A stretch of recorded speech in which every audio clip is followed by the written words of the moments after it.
всего лишь 2 воблера буду кидать. Поверхностный, заглубление 10 сантиметров.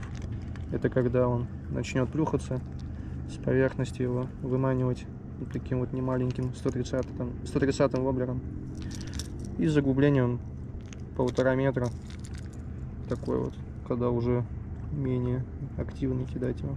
Вот и я дождался своего часа, но это не маленький должен быть.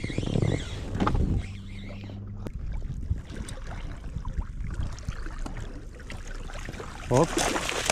Ну это двушка. Отцепился. Охренеть, тяжелый. Но этот через ячейку не уйдет. Сейчас я его вытащу. Да, ну нифига. Тоже оторвал. А как так? Как они так делают второй раз уже? А, он мне карабин расстегнул. Китайские карабины совсем не годятся, я его сейчас сниму. Как-то так. Вообще классно.